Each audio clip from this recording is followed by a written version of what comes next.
Hi, this is Alex Kantrowitz. I'm the host of Big Technology Podcast, a longtime reporter, and an on-air contributor to CNBC. And if you're like me, you're trying to figure out how artificial intelligence is changing the business world and our lives. So each week on Big Technology, I host key actors from the companies building AI tech and outsiders trying to influence it, asking where this is all going. Places like NVIDIA, Microsoft, Amazon. So if you want to be smart with your wallet, your career choices, and at dinner parties, listen to Big Technology Podcast in your podcast app of choice.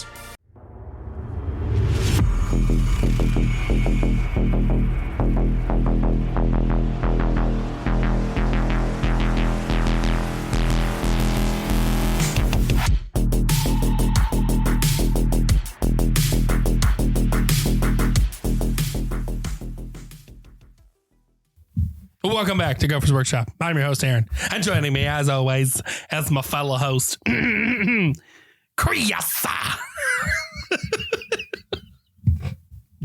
The wind-ups to you saying that are just getting longer and longer. They are. Eventually, we're going to have a whole intro of just you preparing. 20 minutes of me preparing to intro you. You know what? People would enjoy that episode too, I bet. Don't do it. We're already getting stickers. No. Okay, people have made vinyls. I saw it. I haven't had a chance to respond on Insta yet, but I'm proud of you. I'm proud of you. People are making vinyls. People are demanding t-shirts. Other Chris's say yes, they support this. Stop. I'm just saying. Anyway, you know what? Let's start off a little different. Speaking of t-shirts. We have 3 designs. We do. We started with Space Wolves, Blood Angels, and Orcs. We will have those designs up on our Patreon if you want to see them.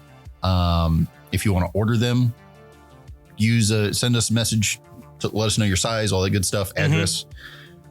We'll work it out with you and get that. I'm not exactly sure how them on the store. Yeah, I'm not exactly sure how we're handling that yet, but if you don't see a price, we'll have the images no matter what. If you don't see a way to order them through Patreon or whatever, just send us a message. We're in the process of figuring it out because it's our first merch that's for the podcast and not going through the store. Yep. I will say that the first round orders, it's gonna be a little longer because we're gonna want to get a bunch of orders together and then collectively buy into them. Yeah. But it'll help both of us save on some costs, and also that'll help us save the price a little bit for you guys. But anywho, we're working on it. The designs are done. Now we just have to figure out how to actually get the order made, which we're going to start by showing you guys. That way you can let us know what it is you're looking for. Yep. So we don't order a ton of the least favorite. I will most likely create a link for you to go to on our website where you can click the buy button, and then we'll just know how many people bought it by the end of X month, and we'll ship them out that way. Yeah, because we can collect addresses and everything else that way too. So, but yes, 3 t-shirt designs. Woo! Many things by, I want to say popular demand, but some amount of demand. I don't know how popular it is just yet. Speaking of which, today we're going to go over some of the Maelstrom Detachments. We did have someone specifically ask for custom characters that we build out of the Maelstrom thing. We're going to hold that for next week because I want to get the actual books in hand, because there's some things that the spoilers have shown us, but I'm not sure it's actually clear. Like the fact that they refer to them as you're replacing your warlord. Does that mean that despite them not being unique, that you only get one? Could you take multiple? Some of these things, I'm not saying that there isn't an answer to them. I just don't have all the answers yet. And until I get the book, I don't want to spout a bunch of nonsense. I already have one answer I'm not happy with. I can't make a night. Yeah, you're right. It's too bad. But anywho, in the meantime, we do have the Maelstrom Detachments, and the fact that they put the detachments out in the faction packs means that they are going to be match play usable. So these feel solidified enough. We're going to do that this week. So I want to start with Votann. However, before I can do that, we're going to preface some stuff here. We're going to talk about detachments in general. Ooh. In general, detachments tend to be considered good if their core detachment rule is good. You don't need good stratagems. You don't necessarily need good enhancements to be a good detachment. If you have a good core rule, you can have bad stratagems and still be okay. A great example is Necrons. For most of the entire 10th edition, Necrons were using the Hypercrypt or the Uppy Downy detachment, and they were having a blast with things. And they were doing it despite like 4 out of 6 stratagems being monolith specific. And no one was taking monoliths. It was still good though. Good core detachment rule, a couple of acceptable enhancements. That's all you needed. People were happy.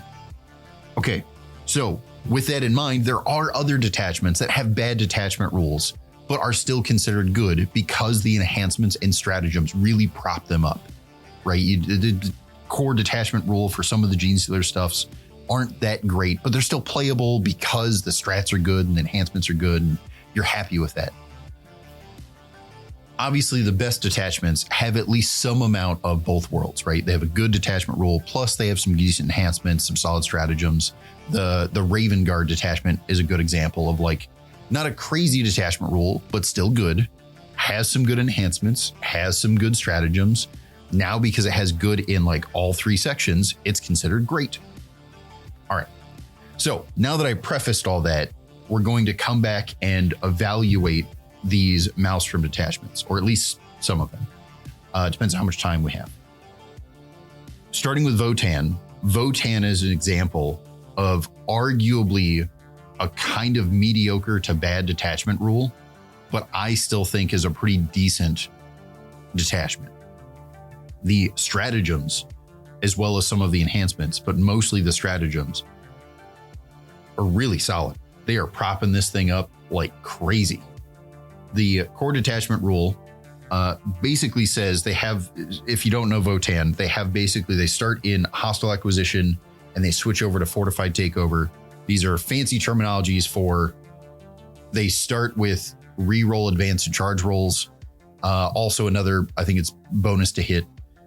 Switching over to fortified takeover, they get a -1 to wound if the strength is higher than their toughness. Also, I think a bonus to hit. This is a much simpler and a much quicker way to switch over that ability than other detachments.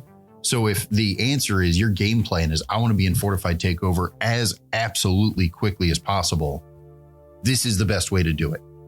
Okay. I'm not saying that that's the best option. I would probably like to play that way because I like more defensive, durable things. Yeah. But regardless of that, I think this is simpler to play than all the others. And for that reason alone, I think kind of like we talked about Tau with Grotmis, this is a much better way to learn the faction if you're just getting into it because it's simpler. But it's not crazy powerful. It doesn't sound that way. Yeah. Again, going to the enhancements, some of these enhancements are surprisingly powerful. The targeting implant, where it gives the unit reroll 1s to hit, and then also you can spend yield points to give the unit sustained 1. Solid stuff. There's another one that basically just guarantees that you have 3 CP at the beginning of your turn all the time. Love that. That sounds great.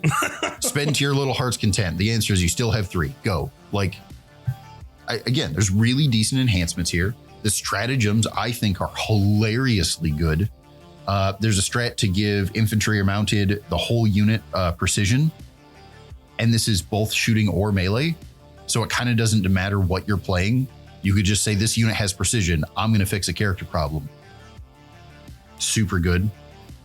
There's another one for re-embarking in a transport. Again, I didn't think you were that fast. Oh no, you're going to charge my little dudes. Get back in the transport.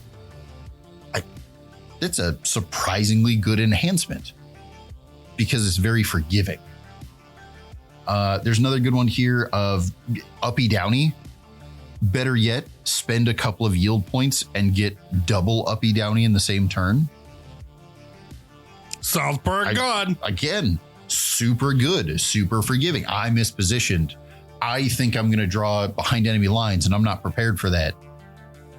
Okay, uppy downy him. Nailed it. Super good. There are obviously some restrictions here because it's like Hernkin units are the one that get to uppy downy.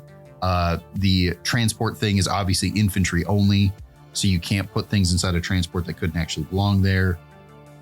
But all these are reasonable. I think this detachment is not crazy. It is not changing the way Votann play, but it's good. And it's not good because the detachment rule's crazy. It's kind of an okay one. But if you have an entire 6 brick of good stratagems, a couple of decent enhancements to support you, yep, you can get away with that. So overall, not a crazy detachment, just decent, but I really like it. I'm really glad we got it because the takeaway from this whole thing is it's competitively playable and it's a really good way to learn. It feels useful. Yes. Moving on. Now we get the one that I feel like everyone was most excited about, and I don't fully understand. The Orc Detachment. Free Buddha Crew. So this detachment, basically, you get to hate on specific objectives. So during the start of the first battle round, you select an objective marker, kind of like the Lone Op Lieutenant. Until the start of the next battle round, which means you get to select each battle round, infantry, mounted, and walkers that have sustained 1 if either of 2 things is true. Either your models that are doing the attacking are on that objective, so they're defending it, or if the target of that attack is on that objective. So you get kind of sustained 1 for almost all of your army, as long as it's related to one objective. So beginning of the game, I pick an objective. Also at the next battle round, I can switch, which is very versatile and very powerful. But it's basically just churning the midboard and saying, I was already probably going to mulch that unit if I charged it with Gaz and some boys. I don't care that there's only like 5 boys left. It's still enough. The fact that you have sustained 1 now, I think really kind of helps the fact that like mounted could use just a touch of help, depending on which mounted unit you're talking about. Infantry getting a little extra support means that even if, let's say, they have precision and kill your war boss, that sucks a bucket. But I've got sustained 1 because I chose this objective. I still might be able to fix the problem. Enhancements are decent, nothing crazy, but decent. Stratagems are overall pretty solid. It's kind of a weird mixed bag of like pulled strats from other detachments and just kind of put them all in the same one. Nothing here is crazy to me. Yeah. Because like there's one that I initially thought was crazy. It's give a unit's ranged weapons anti-vehicle 4+. I read that and I'm like, oh, you know, that could be really crazy. But then again, you slow down. It's flash gets only. Still not a bad choice. There are shooting units, ranged weapons. Again, not bad, but also the fact that I couldn't like wombo combo this onto a Morkanaut or something. Reasonable. I'm not complaining about that, but overall this detachment is kind of meh. A lot of people are saying this is basically like a slightly different, but what was it? DACA detachment. Yeah. I've been hearing that a lot. I don't think it's that crazy. As far as I'm not sure that DACA detachment deserved to be nerfed as hard as it did in the first place. But even if it didn't, I'm not sure this quite is as good as the other one because you have this restriction of it has to be related to an objective marker. Yeah. I really wanted to show people as they were talking about this, but it was like unrelated to them specifically. How many games I've played in the last month where people have actively not gone on objectives. I've heard people say like they could absolutely get onto an objective on turn 1 but they're choosing not to because it's like, no, but you get better rerolls if I'm on the objective. I would rather kill some stuff first and then take the objectives. And I'm not saying that's like the best way to play, but there are situations where that is the right choice. If you're playing against a detachment where the whole list gets a benefit if you're touching the thing, then I'll just kill you and then go take it. I'm just not going to touch that one. I'm going to go like around that one, let you have that for this turn, go beat up a bunch of stuff. When you switch it to this other one that I did get on, you're right. I'm going to lose a unit and that sucks. But I'm going to make sure that I put like a piddly unit. I'm going to leave some scouts there. I'm going to put this transport after it already disembarked stuff. So I'm going to lose something for sure, but also I'm not going to lose a ton. Yeah. If nothing else, I constantly think that sticky is overrated. This detachment actually makes to where if you sticky against this, it's kind of extra good. You sticky it, you get the hell off the objective, and then even if they switch it over to that objective, there's no benefit. They have to actually go take it away, and they want to select someone else. Again, I still don't like sticky unless it's super sticky, because that's actually super good. But this detachment is just kind of okay. I don't think it's going to shake up what orcs are doing. This still, despite having a hodgepodge of the other detachments, depending on your list build, Green Tide is still better for hordes. The flexibility that Warhorde has is still more flexible than this detachment. It's all right.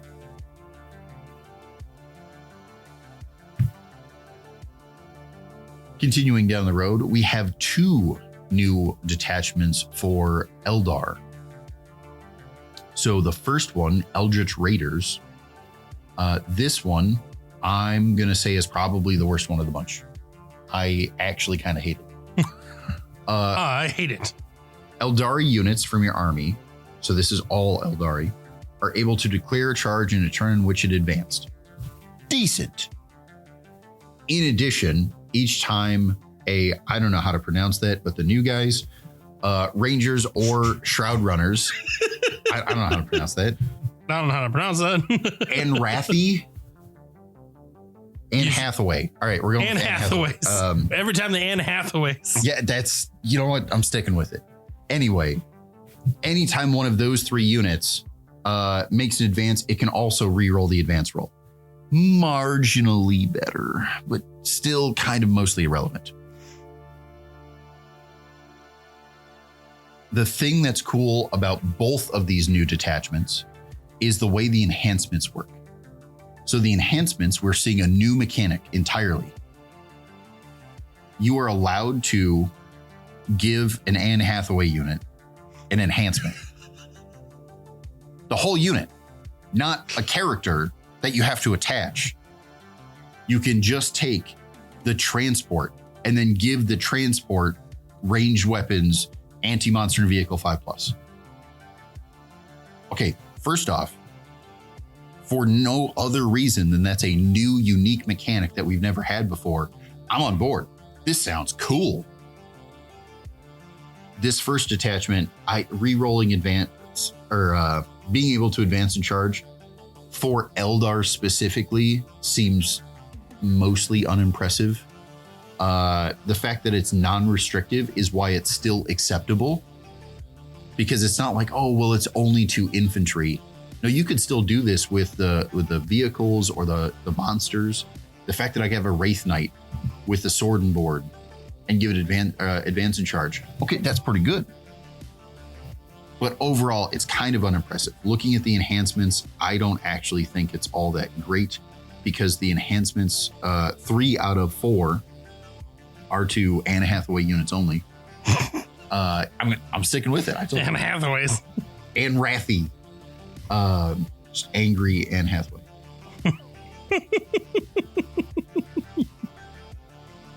So the enhancements are kind of mediocre because of there's so few units that have this new keyword. I don't know that giving Lance to one of the 3 new units. First off, the vehicle is bad at melee because vehicles just are. And it's like just a little transport. The character has anti-infantry 2+, so Lance literally doesn't apply. Why would I give him that? And then you have like basically a new version of Swooping Hawks. They're not a melee unit. They're kind of like this utility unit. Why do I care about giving them cool buffs? None of them are that impressive. Stratagems are all right. I mean, some of them feel generic. Some of them feel just kind of unimpressive. Like there's a strat to give a Anne Hathaway unit that is within engagement range, specifically +1 to their OC. I mean, is that useful? Yes. Is that like something that gets me excited taking up one of my 6 stratagem slots? No. Sure does. I don't It gets your blood going, doesn't it? Moving on. The second Eldari detachment, the Corsair Cohort, or Coterie. I don't speak Eldar. I don't speak Eldar. So this one I think is actually kind of a lot better. So while an objective marker is underneath your control, each time an enemy unit ends a normal, advance, fallback, or charge move within range of that objective marker, roll a d6. On a 2+, the unit suffers a d3 mortal wounds. Okay. Not bad. You have to control it, then they take punishment. Okay, cool. Then after that, it's only a d3, so it's not like by the time they charge you with something, let's say, they take a d3, that probably doesn't swing the objective back in your favor. But also, I'll take some extra damage, right? Because the fact that it's mortal wounds, it's like, I don't care if you charge me with a knight or you charge me with gaunts. It's d3 damage you're just taking. Feels pretty good. Where I think this detachment gets really good is 2 parts. The second part of the core detachment rule is specifically Anne Hathaway units. I'm going to keep saying it because you keep laughing. They all gain an additional ability until the end of they basically gain sticky. I don't need to read that a lot, but they all gain sticky. Damn Anne Hathaways. Yep. But you know what? This is pretty decent though. You've got fast transports. You've got jump pack units. You got a little character guy. Like these are all gaining sticky. That's a good chunk of your army. Yeah. Same thing as before. You're allowed to give the enhancements to units, not just specific characters. And the enhancements in this one are far better, in my opinion. So because we want to do this objective-based thing, right? The first enhancement immediately feels like an auto take. I actually think this is amazing for it. So the unit, not model, unit gains a 3-inch aura of subtract 1 from the OC characteristic to a minimum of 1 for enemy units. That's pretty solid because now they charge in, they take D3 mortal wounds. The fact that I'm reducing their OC by 1 makes it way more likely that the objective marker is still in my control, which means let's say they double charge me or move a second unit in the movement phase onto the objective. That's even more damage. This is pretty solid stuff. Other stratagems, there's one that is actually specific to a character and it actually feels very themey. It gives the character model a 12-inch aura of CP cost is increased by 1. When we're combining this with all this, like we're churning the middle and messing, like reducing your OC and like, I'm not saying this is a good enhancement, but also it feels like it really fits the theme of this detachment a lot better than we see it in other places. There's one you just give an infantry unit 5 of pinball. Again, we don't have very many units right now with the Anne Hathaway keyword. So it really just kind of applies like the Swooping Hawks or new version. I should double check their name. I forgot. Double check the Anne Hathaway units. Specifically, whatever the jump pack unit is called. The Sky Reavers, Corsair Sky Reavers. They're not a bad melee unit. Also, so you know, I guess I should have started with this because it's related. Now we have a new Viper unit. That's cool, whatever. I think it's objectively better than it used to be. not the point. The 3 new Anne Hathaway units, technically 4 because Prince Uriel got a slight update. They all gained Scout 7. That's pretty good. Yeah. So these units, I'm not particularly impressed with. They have good things about them, like the new Spirit Seer, Karaseth. I don't know how to speak Eldar, but he's got Scout 7. He has acceptable abilities, nothing crazy. All of his attacks are anti-infantry 2+. He's a decent little guy. Nothing to complain about him, but also he's not like, holy cow, build a list around this guy. This guy's amazing, or spam him, or whatever else. Like he's pretty good. He's all right. Prince Uriel, I think, got kind of the best end of the stick here. I really like Prince Uriel, but he's an epic character, so it's not like he's a build around or spammable or whatever. New Viper got better. There's also a new transport called the Star Fangs. I also kind of like this guy. He is a really weird support piece. Okay. He has decent guns. He's a little transport guy. He's got actually, is he a transport or a gunboat? He's just a gunboat. He doesn't actually transport, but he's the Viper model. So he looks like the transport. But his ability is at the start of your opponent's shooting phase, select a Eldari infantry unit visible to him and within 36. And they gain stealth. So the whole damn board. Pretty much. Yeah. They're like, it's a 14-inch move and it has to be within 36. The answer is if you can see it, you probably get to give it stealth. Now it's only 1 unit, but the fact that it has decent guns, it still has the Scout 7. So turn 1, it's easily moving 21. If you wanted to tie up a unit that you think is like bad in combat, you could totally do that with this guy. Giving other units stealth makes him kind of feel almost a little Necron-y, where it's like, no, he's not the problem. This other unit is, but he's making that problem unit even more of a problem. I got to kind of let the problem unit go for a minute and deal with all the support. Pretty decent. I can't say I'm upset by that. So I think what we got for Eldar is good. I actually like a lot of what we got. I don't know that any of this is so crazy that it's going to like shift Eldar's play. Like, no, you got to play all the new stuff. Like, no, this is good, decent, like it. New transports are probably going to show up. Again, I keep saying it's transport. It's a little gunboat.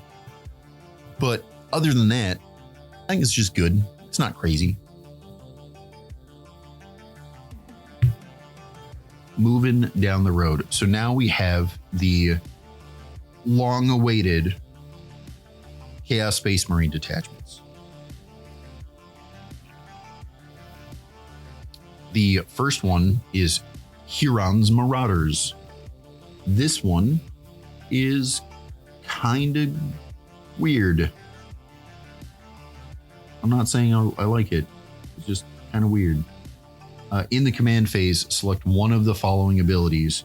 Until the start of your next command phase, each Heretic Astartes infantry unit from your army has that ability. At the start of each phase, if such a unit is visible to a friendly Blackheart model, until the end of the phase, it has both abilities. Huh. So, trying to impress Dad, I guess is what we're doing. Dad, look at me. Like, I'm so great, Dad. So the first ability is each time a model in this unit makes an attack, add 1 to the hit roll. I'm going to tell you right now, this is what you're taking basically every time. That's the only thing you're choosing. If you want the other, make sure Blackheart can see you. The second ability is this unit is eligible to shoot and declare a charge in a turn in which it fell back. Very good. No complaints. Also, I'm going to take the +1 to hit. And if they can see Blackheart, then...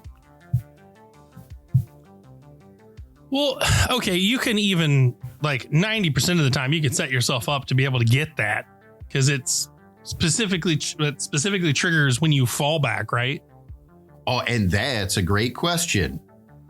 So, not exactly. At the start of each phase, if such a unit is visible to a friendly Blackheart model, until the end of that phase, it has both of those abilities. So arguably, you could be in a building, you're getting your +1 to hit because that's what you declared, right? And then during your turn, cannot see Blackheart, you fall back. Now that you fell back, you still can't see Blackheart. And then let's say Blackheart moves in your movement phase. Yep. Now you can see him. So now you gain the other ability. And then in the charge phase, you start the charge phase with both abilities. You charge in different directions. You can no longer see Blackheart. Doesn't matter. I got it because I'm at the beginning of the now we're in the fight phase. I've already made my charge. Who cares that I can't fall back and charge? I already did. So this gets to be kind of, I don't want to say confusing, but it can be kind of deceiving as far as like, I'm going to fall back. If you fall back, that means you can't shoot or charge, right? You're right. I fell back. Now I move Blackheart. He walks through the wall. Now I can shoot and charge. Now I can shoot and charge. Okay. I thought you said you couldn't. You're right. I couldn't, but I can now. Okay. The enhancements for this detachment are, I'm going to say one of them is an auto intake. The rest are pretty mediocre. Stratagems, on the other hand, overall pretty solid. There's one on here I don't really like, but for the most part, the rest of them are really solid. You've got a strat for shoot and charge in a turn in which you advanced. Everybody loves that. You have a add 1 to the attack characteristics as long as you made a charge this turn. That's solid. So I think that this detachment is pretty good. I think the detachment rule is only kind of okay. Add 1 to hit rolls to me is kind of unimpressive. And the fallback shoot and charge is okay, but again, not crazy. Where I think this gets interesting is giving add 1 to your hit rolls for a bunch of stuff that normally couldn't take leaders, let's say. They still have to be infantry, but this could be a really solid buff. Yeah. If you take a bunch of things, like if you take too many characters, let's just start there. A majority of your characters are already hitting on 2. They literally couldn't benefit from this except for the fallback shoot and charge thing. So like, it's all right.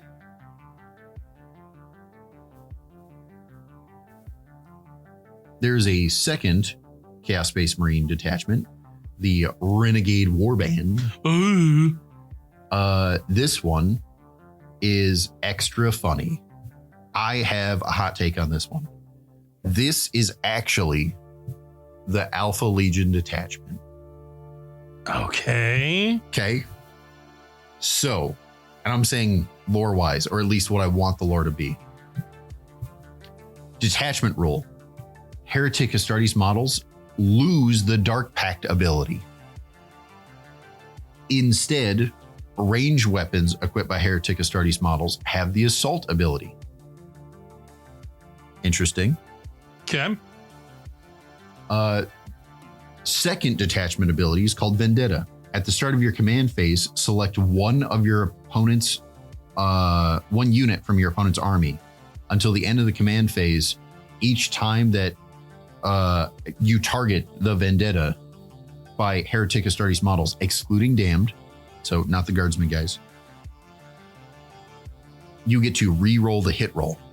So it's kind of like Oath. Interesting. Then you have a third detachment ability, Twisted Doctrine.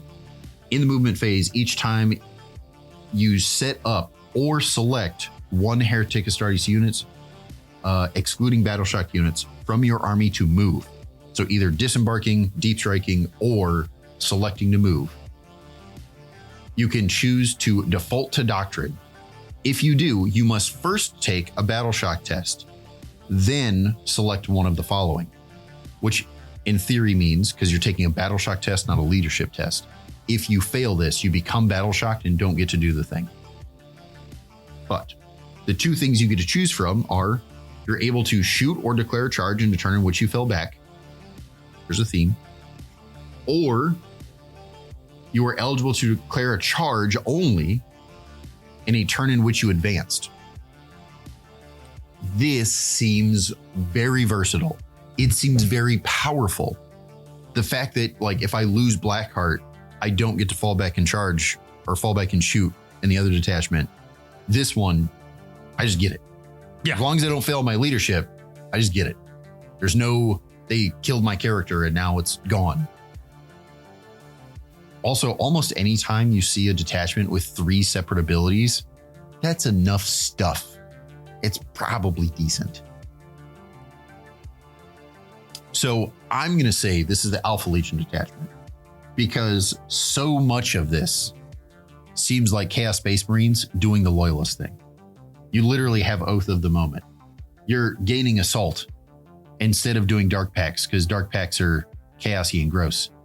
And then you get this more mobile thing with the fallback, shoot and charge or advance and charge, which is, I'm not going to say Loyalist stuff, but tends to show up a little more there until these two detachments where fallback, shoot and charge is like kind of given out like crazy. Enhancements are solid. None of them kind of jump out to me as super crazy. However, because we're pretending to be loyalists, the first enhancement is the first enhancement is kind of like the Death Watch enhancement. Okay. It basically turns somebody into a little Gilliman. You can select a second enemy unit after the first Vendetta is dead. Then the second one becomes active, so you can have double Oath.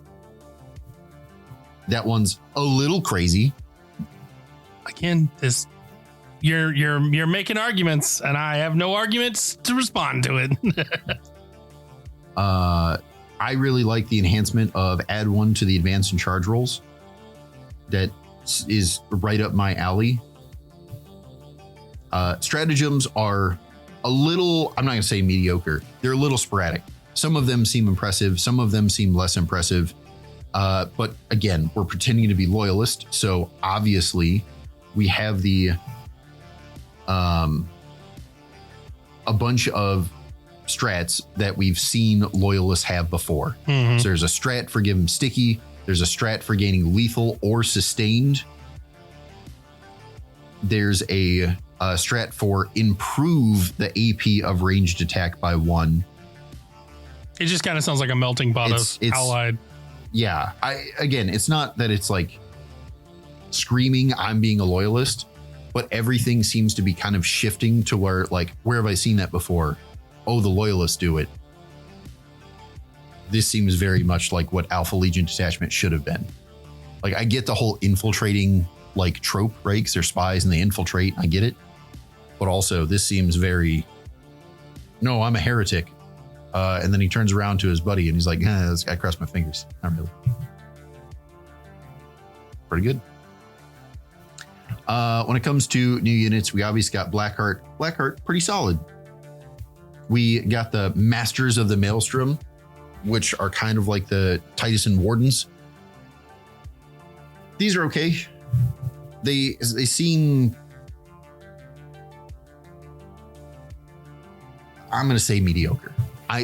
They're, again, just like the Wardens, they're a bucket of models with a bucket of wounds, and they're not that expensive, especially for how many wounds you're getting.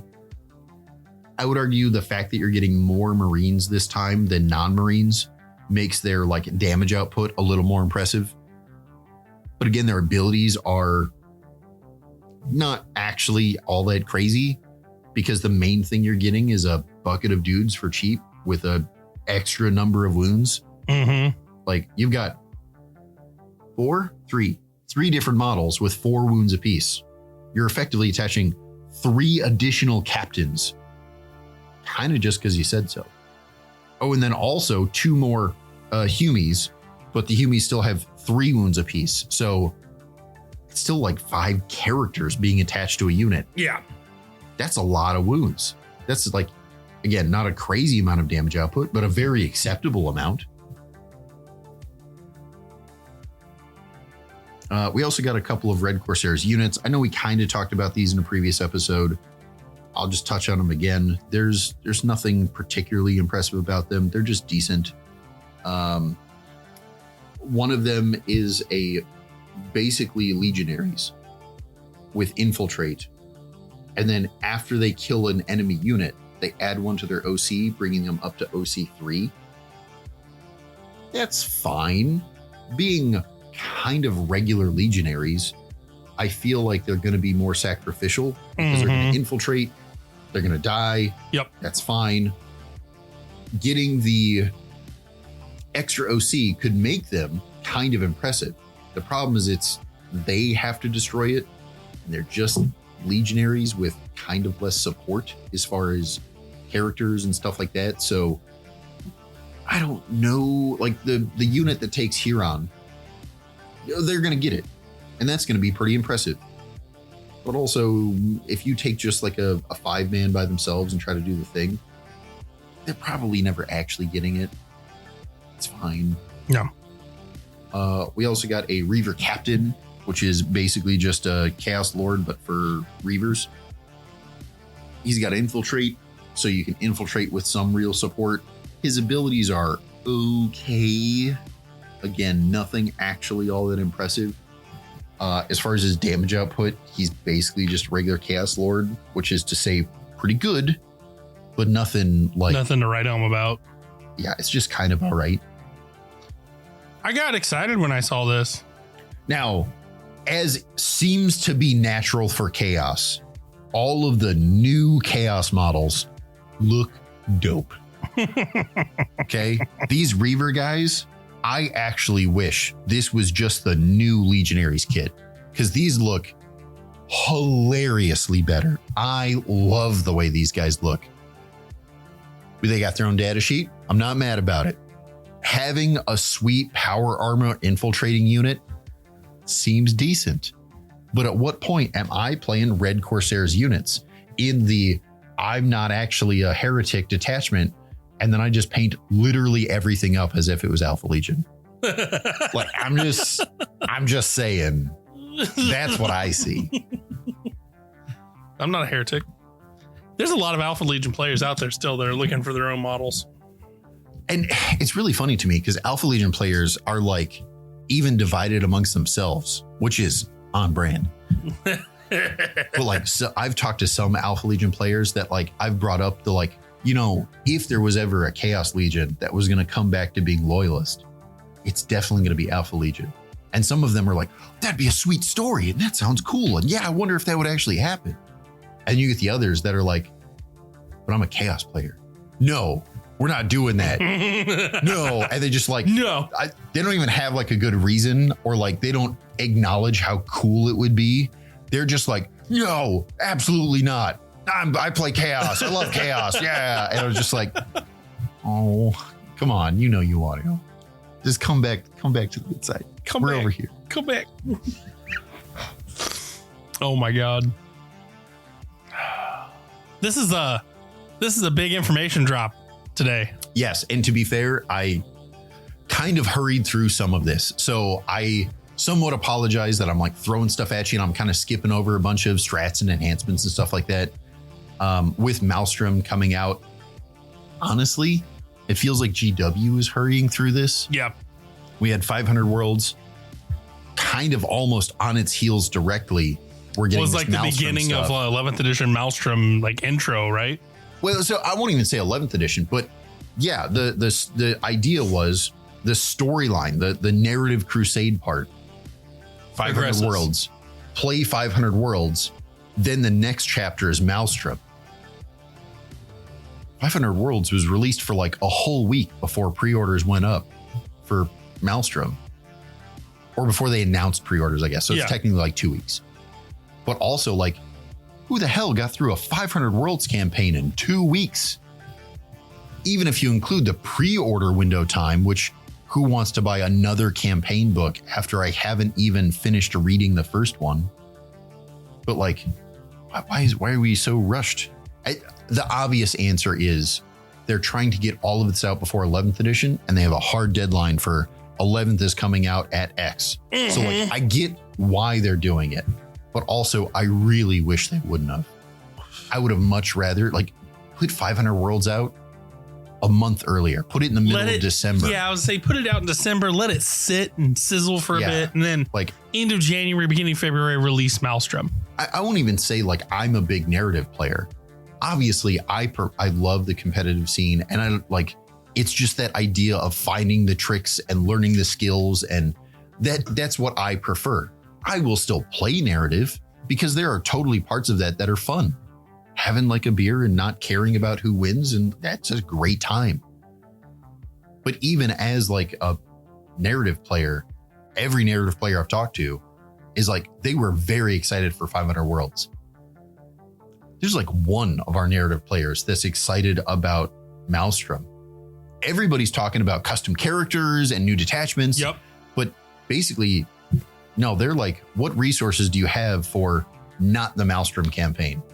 I want to talk about those, because why would I play the Maelstrom campaign? I haven't finished 500 Worlds. I barely had enough time to read the campaign and like talk to people about setting it up before everyone was already like, hey, did you hear that Maelstrom's coming out? Yeah. It was like a huge info drop. Yeah. So I kind of hope GW slows down just a touch. There's still a bucket of stuff they need to come out with before 11th edition. Honestly, I'm going to tell you right now, I'm going to say it first. It does not look like there's any slowdown, because we had just got announced AdMech characters. New AdMech unit. Now it's announced, not pre-orderable. I'm going to preface that. Yep. But they still have to. It seems like we're giving some love to everybody who didn't get any love last edition. Also, we still have to give Space Marines a little love, because they're going to be the poster children of the new edition. And you know, alongside somebody else. But if they kind of take a back burner and like all the love they get is with the release of 11, and that's fine. That'd be fine. But what I'm saying is they have so much stuff to give out, because if we remember back to November, they showed us a couple of Tau models that looked pretty sweet, because they had like fire and stuff. And that's what I'm getting at. Yep. They put out a Votan character, which we've gotten multiple Votan things and still no character, which means more Votan releases in the future. Like, how do we cram all of that in? And that's on top of stuff they haven't told us yet, like the AdMech guy they just told us about. Like, they have a bucket of stuff to get out before 11th edition. Yep. And so help me. If it's literally just a character, like the AdMech guy, if it's just, here's your character, here's that, remember that Votan character we showed you? Here's him and his data sheet, and that's all you get. I would be okay with that, because we have so much stuff to get through. Specifically the narrative stuff, I think, is where it feels way too rushed. Because again, you want people to play your campaign, and you literally didn't give them time to even set up a group to play 500 Worlds before you said, but here's the next chapter, play this. Yep. It's not only all of that, but also the fact that, like, we've had a lot of the rumor engines have been shown. We know those are 40K rumor engines, and we have not seen anything on those. Like, yep. There are some Age of Sigmar ones. Yeah, absolutely. Too, but, we can tell some of the 40K ones specifically, which means those are likely, this early anyway, are likely to also come out presumably before 11th edition. Yep. Here's what I predict. We got Adepticon in a month. Yep. I predict we're going to get a few more little trickle releases for 40K. Mm-hmm. And then we are going to get a huge announcement drop at Adepticon. Okay, so this is another conversation I've had with a bucket of people. I have some strong opinions about this. And I'm going to say right now, I could totally be wrong. I don't work for GW. GW doesn't tell me shit. Okay. I'm just like all the rest of you. However, I have seen enough of the pattern. I'm convinced that Adepticon's spoilers the like announcements are actually going to be way less impressive than people think. Sure. Impressive. Sure. But there are going to be a lot of them. See, and that's where I'm concerned that might not be true. I think, and here's, again, I could totally be wrong. I think we're going to get a bucket of announcements because they have so many different game systems. Fair. As far as 40K specifically, I think they're like, hey, 11th edition is coming. Well, that's a big deal. But what information do we actually get? I feel like the only thing we really get for 11th edition is going to be like, hey, you know, the 2-player box that's going to come out with 11th? Here's the front cover. We're going to tell you what 2 factions are inside there. Yes. I'm not even sure if they tell us what's in the box yet. I think it's just like, here's the front picture, which doesn't show the models, just like the Indominus box didn't. It was big Terminator head, right? Yep. So like, here's the front of the box. Oh, what factions are in there? It's like, oh, it's like Space Marines and Orcs. Oh, sweet. What's in the box? We'll tell you later. And then that's going to be like it. Like beyond that, they're going to announce that like, oh, before 11th edition, you're going to get like, remember how we promised you the Votann characters? Yes. That's going to be next week. And like, that's what I'm saying is you're going to get drops like that. You're not going to get like what's in the box and all this. You're going to get, hey, 11th edition is coming. Also, here's some stuff to get you really hyped. And then literally in what, a month? No, like 3 still. 3 months. Okay. 3 months at that point. Like 3 months we're going to have to wait. So they're going to have to trickle feed us a bunch of stuff in that time. And see, that's where I think that's why they're going to give you so little at Adepticon, because from their perspective, we are officially announcing 11th. Yeah. That's huge. First off, all of us already know. Okay. You're right. If we take a step back, is that even an announcement? We already know. Okay. Matter of fact, I've narrowed it down to June or July. I already know. You telling me it's June or July. And again, you're going to get some announcements that are like, we are confirming you're going to get the new Votann character before 11th. Hooray. That's an announcement that I already knew. I think Adepticon is going to be surprisingly unimpressive for specifically 40K. Yep. Now, don't get me wrong. I absolutely expect some kind of crazy stuff for Old Worlds. Last year, we got the Grand Cathay announcement. Holy shit, that's awesome. I think we get another thing. Was it last Adepticon? Maybe it was last Nova. I don't know. There was an announcement last year about the like Total War Warhammer 40K. Hell yeah. Like, do we get more information on that? I'm sure I we do. sure hope so. I am absolutely sure at Adepticon we're getting more. Again, 40K in general is why I say you're going to get loaded down with a bunch of drops. Yep. And I guess that's my perspective, though, is like we're going to get a bunch of information. But as far as specifically 40K, the tabletop 11th edition. Yeah, that's going to be very. It's going to be very. Personally, I'm in the same boat as you. Specifically, the tabletop. We're going to get enough to whet our palate and to keep us hyped. Yep. Everything else after that is going to be 40K adjacent. Yep. New updates from Space Marine 2 are coming out. You got the Tech Marine that's coming out, what, this month? No, yeah, it's specifically next week. Next week. So Tech Marine is coming out next week. We're probably going to get something around there. We're going to get Total War stuff. We're getting all kinds of stuff that's 40K. I guess my main concern is everyone's so excited for Adepticon's announcements because they feel like they're going to like spill the beans. Yeah, gain all the information. And I just feel like a lot of people are going to be let down after Adepticon. Not because we didn't gain a bunch of information on a bunch of cool news. Yeah. Just because they're specifically like... They got their hopes up for the one thing and they didn't get it. They're like, no, but I want to know about 11th edition. I want to know what's the official release date. What's the official, like, what's going to be in the box so I can start saving? How much is it? They're not going to tell us any of that. I think there's going to be maybe some box set announcements, maybe Combat Troll or like not just 11th edition, but there's going to definitely be like battle forces. Like we've been pumping out these battle forces. There's going to be something about the battle forces, maybe a new style of Combat Patrol, give it a new name, something. Yeah, I would love to hear that in 11th edition. They're going to get rid of combat patrols or they're going to change the name, but effectively keep them, but rebalance them so that it's playable. Actually like Spearhead. playable. Yep. That would be great.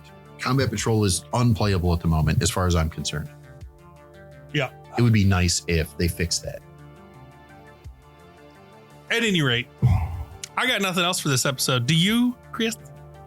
So we have a couple of announcements, but before we do that, since we're doing our end of episode, Right. You didn't even give me a mid break again. I got excited. I got to rambling, Ooh. moving on through the detachments. Well, you know who loves our rambling? The people we have to thank. Is that true? It is. Okay. They do. They do love it. They It's do questionable. it. Patrons. So we have to thank our Guardsman patron, Sergeant Matt's Mini Minute. Our other Guardsman patron, Andy. I hope he loves that. I hope he loves that. All right. Andy's coming. We never did the Andy's coming thing. Yeah, well, it sounded like you were announcing patrons while sliding down a water slide. But. We also have to thank our White Shield Guardsman patrons, Mitch, Nicodemus, Tiberius, Captain Beefalo, and of course, our Servo Skull patrons, Dez and Renee. So thank you to our lovely patrons, because without you, the show would not be possible. And Chris wouldn't be able to rant for 55 minutes. All right. We'll chop that down in post. It's fine. But yes, thank you to our patrons and thank you to our dear listeners, because also without you, we wouldn't have a show. And just you listening supports us too. Speaking of shows, if you have things that you want us to do, we are actively taking suggestions and fulfilling those suggestions. We are. Like I said, next episode, we're going to make our little Maelstrom custom characters and say what we would do. And Yeah. so if there's things that you want us to do, and even if it's not on the podcast, again, we do shorts and, other things like that. If there are things you want to see us do, please let us know. We may not get to it right away because time's a factor, but we will add it to the list. We will make sure you're taken care of at some point. So all that being said, Chris, you got other announcements, you said. Yeah, so for this week, it's like Age of Sigmar pre-orders. We didn't get a ton of those just because Age of Sigmar is a little slower for us. That being said, if you're still looking for the Chaos Battle Forces, GW appears to be out of them. We still have them. Feel free to check out our website. Also, with the coming mini pre-orders that you have all know are coming at some point, but don't know when, because we don't either. Feel free to hit up our Discord, send us a message on Patreon or whatever else. If you were looking for some of that stuff, we will take care of you. Still get you 15% off. As 11th edition rolls around, I don't know when we're going to find out prices or whatever else, but we will have the biggest mountain we can afford of the 11th edition box set. We will have you covered. You just let us know and we'll get you one. Nailed it. That's what I got. Well, with all that being said, I got nothing else. So I guess this is us saying goodbye, Chris. Till next week. Bye. Hope you Bye. find your dad. Goodbye.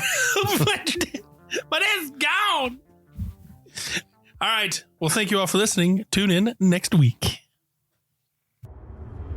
Hey everybody, it's Aaron. I want to thank you again for tuning in for this episode of Gopher Games Media with us, hanging out, listening.